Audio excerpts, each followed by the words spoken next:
But all joking aside, the one thing I like to point out with this is people did die that morning. And I wanted to put their names up here just to kind of remember them on the 75th anniversary.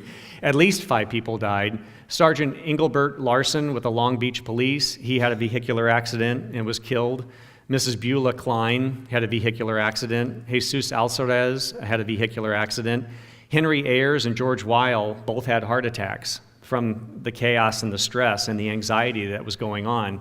The anti-aircraft sirens, the anti-aircraft explosions, hot metal raining down on the city.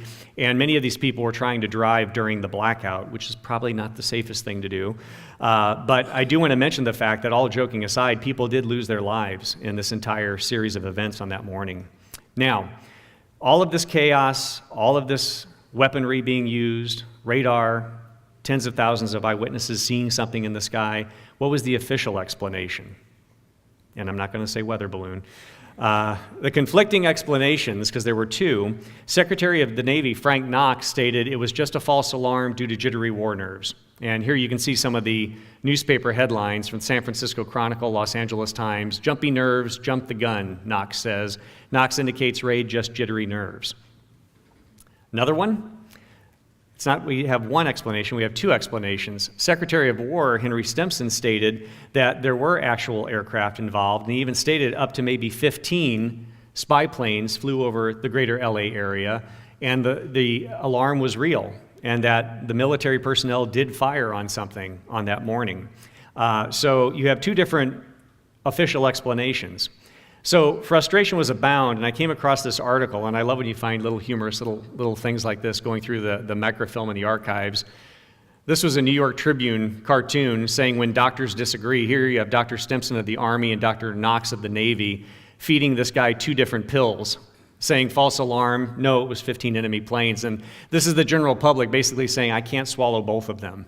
And beyond the general public and the frustration that the general public was dealing with, Congress was demanding answers. I mean, you can imagine this. Imagine if this was playing out today.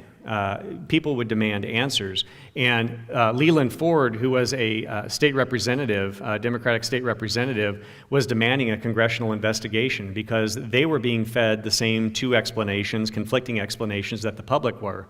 And so the raid inquiries demand in Congress, Ford demands Stimson quizzing on coastal gunfire. And no surprise, it didn't stop with Congress. It went all the way to the top. Franklin Delano Roosevelt was wanting answers. He wanted to know what was going on the West Coast. And no surprise, we have some declassified government documents through the National Archives.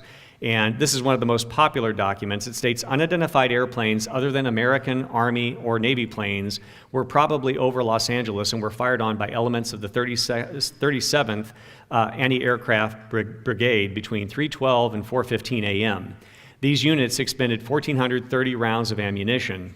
As many as 15 planes may have been involved, flying at various speeds from what is officially reported as being very slow, which is important to what we're going to be talking about later, to as much as 200 miles per hour and at elevations of 9,000 to 18,000 feet.